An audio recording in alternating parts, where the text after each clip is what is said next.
집 나온 서우와 하루를 바깥에서 잠시 일을 보고 아파트로 들어서다가 철민은 우편함에 꽂힌 편지 한 통을 집어들었다. 보낸 자의 주소와 이름이 없다. 열어보니 이곳저곳 포털에서 캡처한 내용물들이다. 철민은 이미 회사에서 쑥덕거리는 말을 들어서 알고 있다. 철민이라는 실명은 안 썼지만 그게 모두 철민을 향한 악소문이라는 것을. 도대체 누가 이런 편지를 보내는 것인가? 이것 때문에 철민의 마음은 무겁다. 거기다가 철민에 대한 소문 때문으로 일신기업의 주식이 떨어진다느니 진 회장의 어두운 과거가 있다느니 하는 말들이 도는 것은 철민에게는 고민거리가 될 수밖에 없었다. 더 나아가 자기 때문에 지금 가까스레 진 회장의 품으로 돌아간 세이나 진 회장의 무남동녀로 살아온 서우가 피해를 입는다면 철민은 더욱 더 죄의식이 커질 수밖에 없을 것이다. 이것 때문에 철민은 고민이 심하다. 아파트 문을 열고 막 들어가는데 문자가 왔다. 오빠, 어디야? 서우였다. 오늘은 또 기분이 바뀌었는지 아저씨 하다가 오빠로 변했다. 집, 왜, 재미없어. 구질구질하게 집에서 뭐하냐. 오늘같이 좋은 토요일 밤에 소파에 누워서 영화 감상하려고 한다. 부렵냐? 잔말 말고 나온나. 내가 한턱 쏜다. 알았제? 가시나가 남의 남자 보고 나온 나가 먹고 철민이 심심했던지 농담으로 받는다. 호호. 오빠 물결표 빨리 나와나 심심해 물결표. 결국 서우의 사탕발림에 넘어가서 저녁을 같이 먹기로 했다. 청담동에 있는 재즈 카페 원스 인 어 블루문. 예전에 서우와 한번 가본 곳이기도 하다. 철민도 시간 여유가 있고 마음이 허전할 때면 가끔 혼자서도 들리는 곳이다. 예전과 달리 외국에서 인디 활동을 하던 뮤지션들도 요즘은 자주 공연을 한다. 철민이 도착했지만 아직 서우는 보이지 않는다. 2층 중앙 난간옆 테이블에 앉았다. 이곳이 아래층 중앙 무대에서 공연하는 것을 가장 시각적으로 멋지게 볼 수 있는 스팟이다. 이 카페에선 경양식 식사를 할 수가 있다. 물론 맥주를 비롯한 주류를 마시며 재즈 공연을 볼 수도 있다. 그러고 보니 서우도 재즈를 무척이나 좋아한다. 입구 쪽을 살펴보고 있는데 갑자기 어수선해지더니 여자들 3명이 들어온다. 옷차림이 난잡하고 야하다. 저 애들은 뭐하는 애들일까? 라고 생각하는데 그중 한 명이 매우 낯에 익다. 진서우, 재빨리 아래 위층을 훑더니 이내 철민을 발견하곤 손을 크게 흔든다. 창피하다. 그리고는 친구 2명에게 손짓하며 2층으로 올라온다. 이게 아닌데. 베이비시터 하려고 이곳에 나온 게 아닌데. 그런데 이미 늦었다. 세 여자가 철민이 앉아있는 테이블에 털썩 앉는다. 헤이 미스터. 서우가 주먹 인사를 하자고 한다. 주먹을 내미니 다른 애들도 주먹을 내민다. 아저씨. 얘기 많이 들었어요. 호호 조용히 퀄리티 타임을 가지려는 상상으로 나왔는데 유치원 타임이 되어버린 듯. 우리 과 친구들. 얘는 선미. 얘는 희선이. 저녁을 시키고 맥주를 시켰다. 식사를 할 때도 맥주를 마실 때도 재즈 공연을 볼 때도 쉴 사이 없이 제잘제잘거린다. 왜 나왔는지. 역시 끼리끼리 놀아야 한다. 15살의 세대 차이가 원시인과 현대인의 차이같이 느껴진다. 그러다가 철민이 깜짝 놀란다. 내가 무슨 생각을 하는 거야. 마치 서우를 여자 보듯이 비교해보는 건가. 아저씨라면 15살 연상은 정상인데 딴 상상을 한다는 건가? 정신이 들으라고 머리를 흔든다. 호호 철민 아저씨 헤드뱅잉 한다야. 호호 같이 온 선미라는 애가 깔깔거리며 놀린다. 그곳을 빠져나온 게 거의 9시 반쯤이다.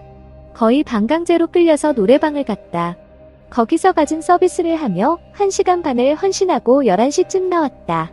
서우 친구들은 택시를 잡아타고 집으로 간다. 철민이 서우를 위해 택시를 잡으려는데 스탑. 오빠, 나 집 나왔어. 뭐? 왜? 언제? 골치거리가 또 하나 생겼다. 아, 됐고 일단 한 잔 더 마시러 가.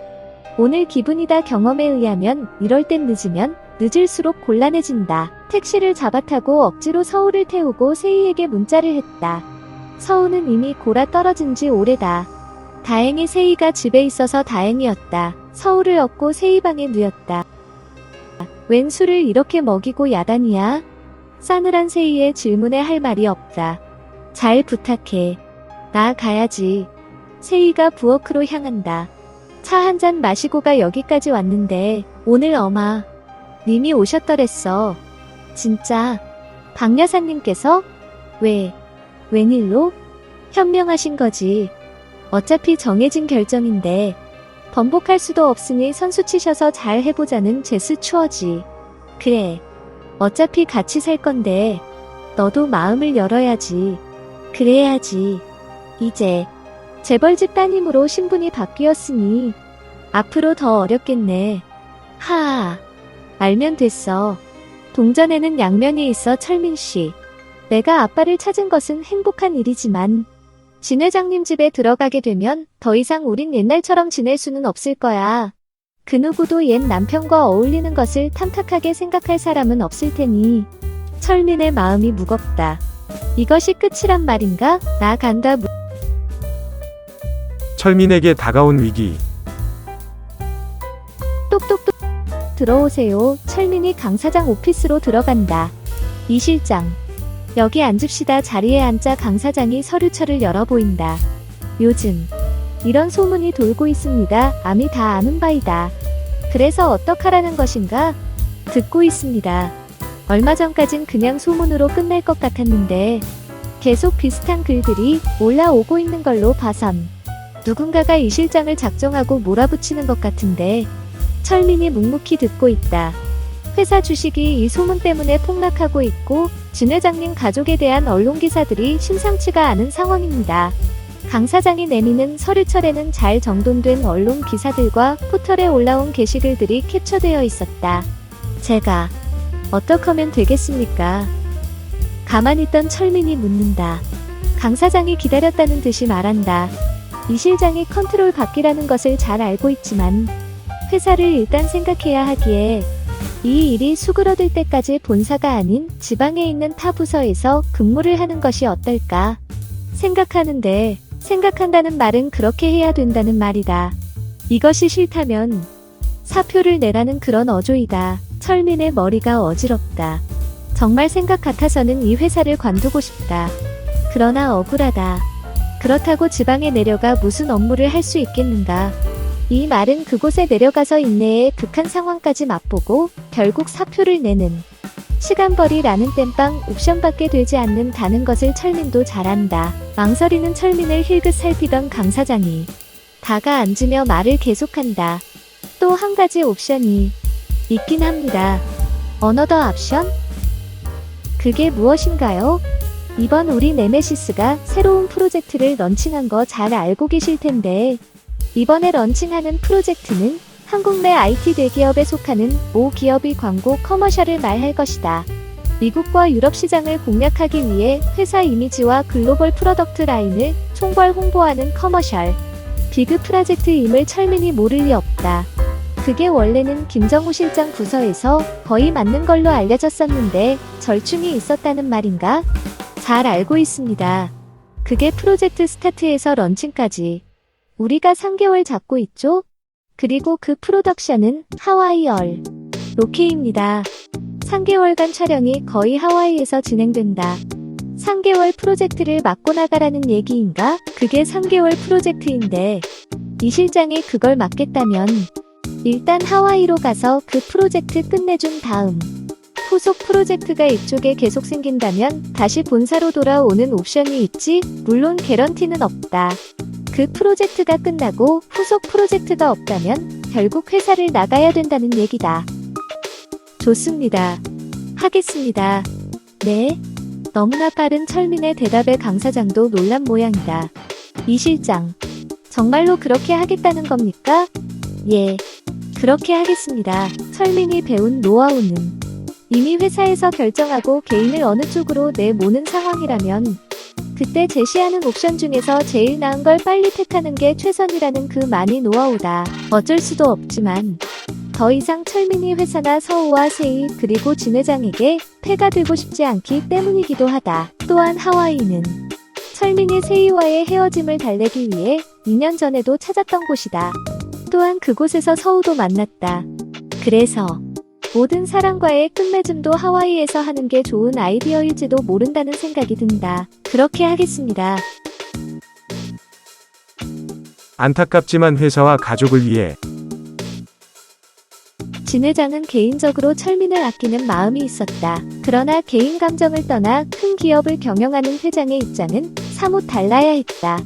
주주들로부터 받는 압력과 회사 임원들로부터 받는 암암리의 스트레스는 상상을 초월했다. 그리고 어쩌면 철민이 회사와 진 회장 가족 곁을 떠나는 게 최선일지 모른다는 생각을 한다. 세희와의 전 결혼도 껄끄럽다. 말하자면 전 사위가 되는 철민인데 껄끄럽지 않을 수 없다. 아직 정확히 모르지만 서우의 철민에 대한 감정 역시 잠재 위험 요소이다. 최악의 경우 세희와 서우 사이에 철민이 있게 된다. 그 셋이 공존하는 것은 항시 껄끄러울 것이다. 정우와 서우의 결혼에도 민철이 걸림돌이 될 수도 있다. 모든 게 민철을 향한다. 그런 면에선 어쩔 수 없이 철민이 그짓 이 최선이 옵션이 될 수도 있다. 그래서 진 회장도 강 사장의 하와이 옵션에 일단 동의한 것이다.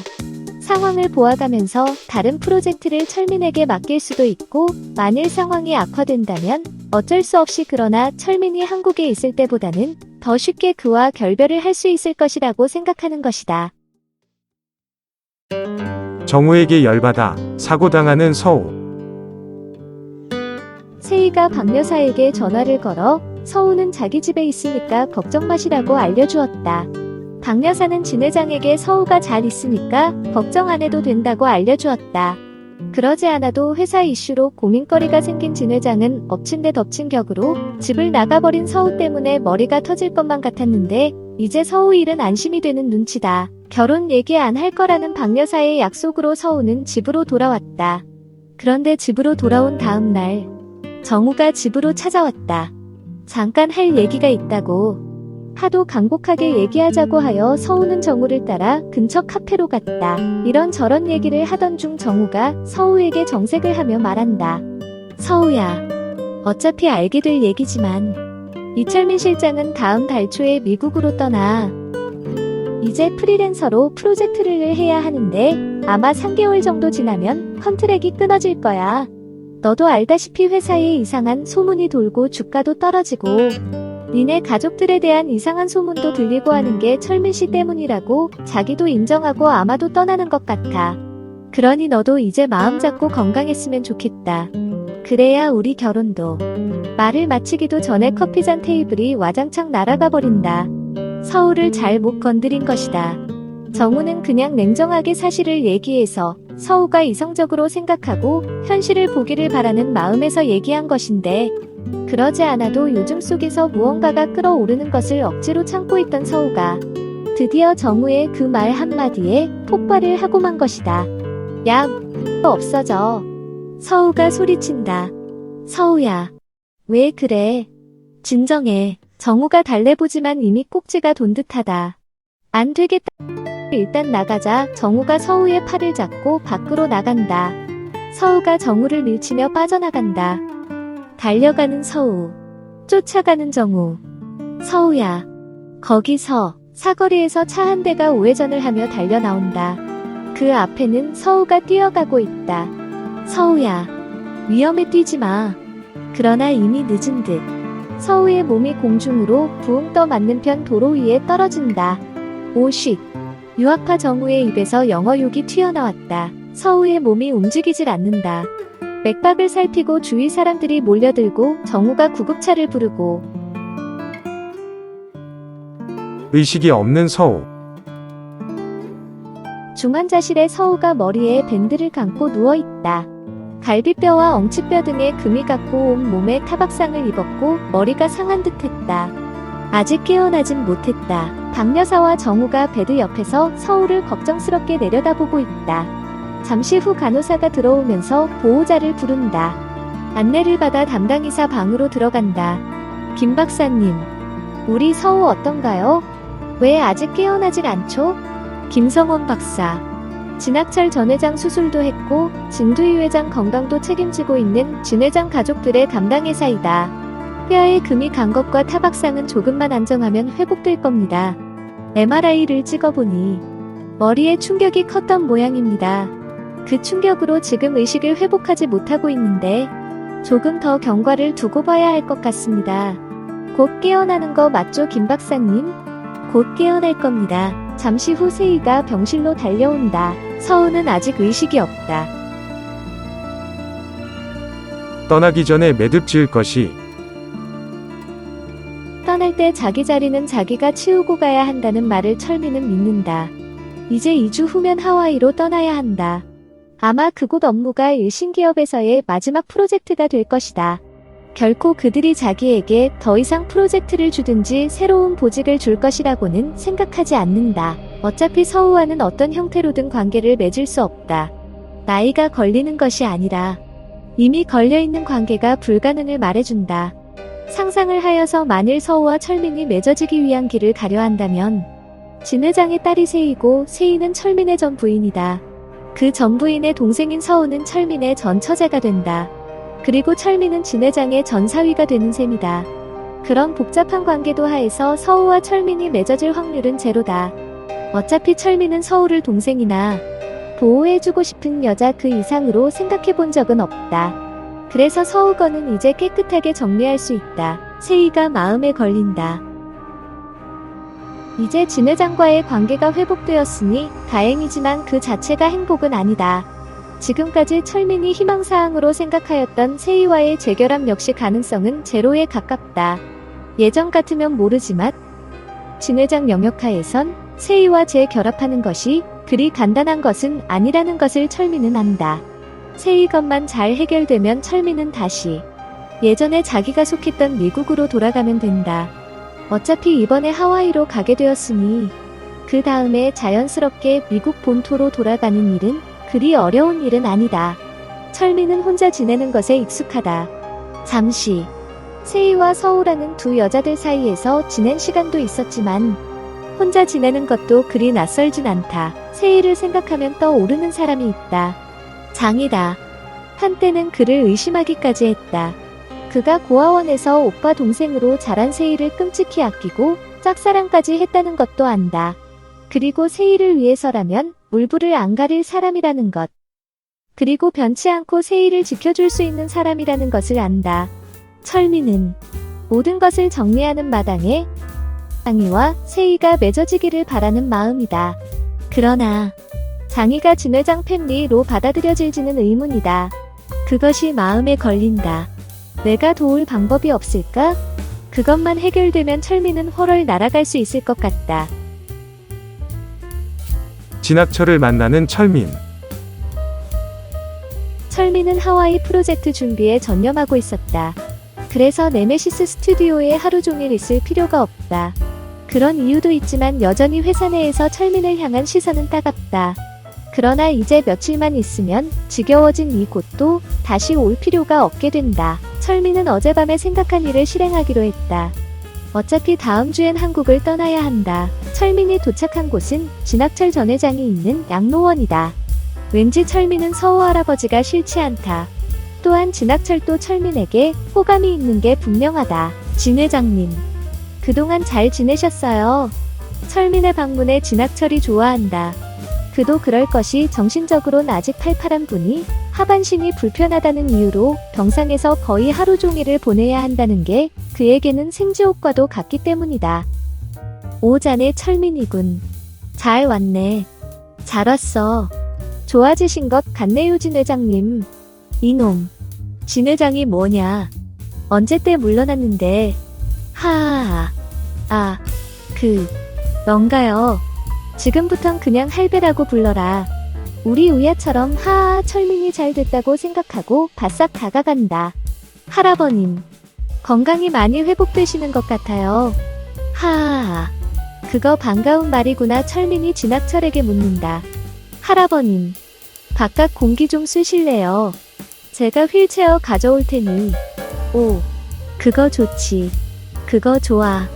하하하. 바깥 공기 쐰다는 말에 진학철이 어린애처럼 기뻐한다. 요양원 뒤쪽으로 작은 산책로가 있다. 요양하는 분들이 살살 걸어서 산책을 하기 좋은 코스다. 처음에 진학철이 입원하려 했을 때 진두희 회장은 개인 헬퍼들이 딸린 김성원 박사가 근무하는 대학병원 특실을 생각했다. 그러나 진학철은 극구 반대하며 서울에서 조금 떨어진 조용한 이곳 요양원을 택하였던 것이다. 예전에는 하반신을 거의 다 움직일 수가 없었는데 요즘은 조금씩 재활치료를 해서인지 차도가 조금씩 보이기 시작한 단계다. 담당 간호사가 바람 쐬는 거 좋은 거라며 휠체어를 가져다 준다. 산책로를 조금 가다가 나무가 우거진 곳에 있는 벤치에 앉았다. 저 할아버님, 제가 다음 주에 미국으로 가는 거 아시죠? 들었네. 하와이로 간다고. 말이 출장이지 회사 나가라는 거지. 허어, 다 알고 있는 모양이다. 자네는 이곳에 계속 있고 싶은가? 아닙니다. 그럴 마음 없습니다. 어차피 제가 일신기업에 있으면 저를 둘러싼 소문은 계속 생길 테니까요. 회사를 위해서도 서우와 세희 그리고 진 회장님 가족을 위해서도 제가 가는 게 맞습니다.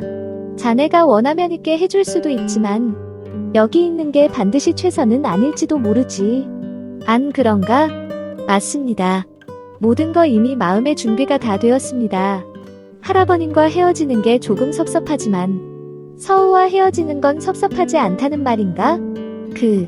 그건 지금 서우가 아직 의식을 회복 못한 상황인데 나중에 깨어나서 자네가 가버렸다는 걸 알게 된다면 무척 섭섭해 할 텐데 그래도 할아버님, 저와 서우는 어울리지 않습니다. 아시잖아요. 진학철이 철민을 쳐다본다. 이놈, 겉으론 강해 보이더만 속은 여리고 빠졌네. 서우가 좋아하면 밀어붙이면 되지. 남자놈이 되어가지고. 철민이 속으로 웃는다. 이 할배는 참 생각하는 방식이 특이하다. 고 느끼며 서우는 내가 잘 알지. 나도 고놈을 좋아했고 우아도 이 할배를 좋아했지. 그래서 서우의 거의 대부분 고민거리는 내가 잘 알고 있다. 그리고 고놈의 심리 상태도 꿰차고 있고 허어. 김정우 씨가 잘 해줄 겁니다. 틀렸다. 정우도 그놈 어릴 때부터 내가 보아왔다. 영준이는 두웨이 좋은 친구이자 마음 씀씀이도 좋은 놈인데 정우 이놈 하는 속을 모른다. 무슨 생각을 하는지. 그래서 아직도 나는 서우가 그놈하고 결혼하는 게 잘하는 짓인지 아닌지 모른다. 하지만 영중 이와의 인연 때문에 정략 결혼은 필요하겠지만서도 나는 철민이 네가 그 틀을 부숴주기를 내심 기대했었다. 뜻밖의 말에 철민도 놀란다. 그렇게 생각해주시니 감사할 따름입니다. 할아버님. 어대 인생이 내 맘 먹은 대로 되는 게 있겠노. 허어. 잠시 먼 곳을 바라보다가 철민이 입을 연다. 저 할아버지, 한 가지 부탁이 있습니다. 뭐고? 돈 좀 줄까? 건물 하나 줄까? 허어. 아닙니다. 세희에 관한 얘기입니다. 말해라. 들어보자. 세희와 어릴 때부터 같은 고아원에서 자란 세희에겐 오빠 같은 사람이 있습니다. 장이 얘기제.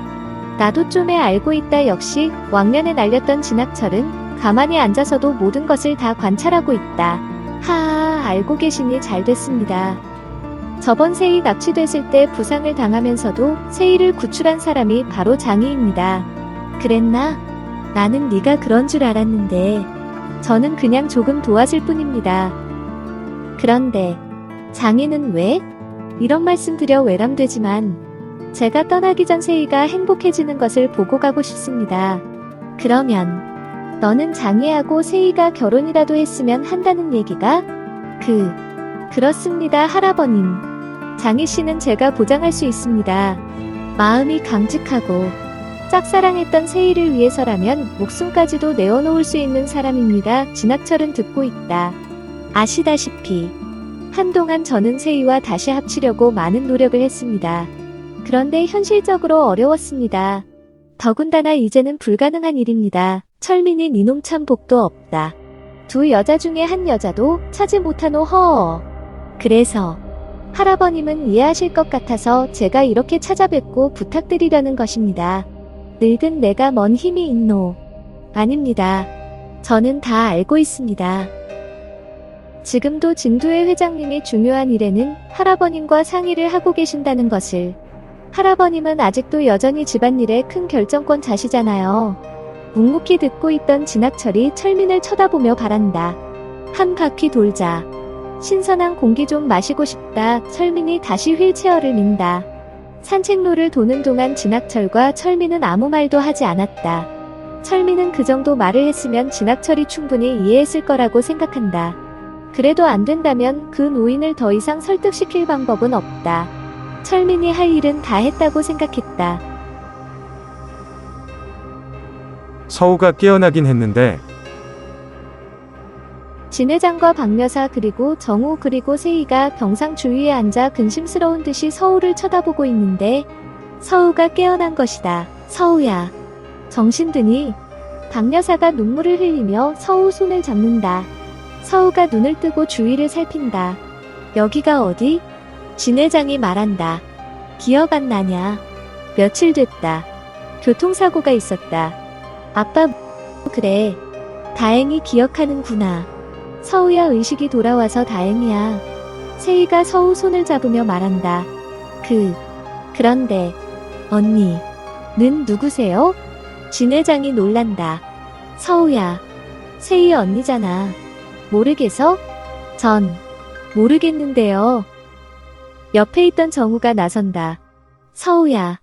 나 정우야. 난 기억하지? 아저씨는 누구세요? 정우의 안색이 변한다.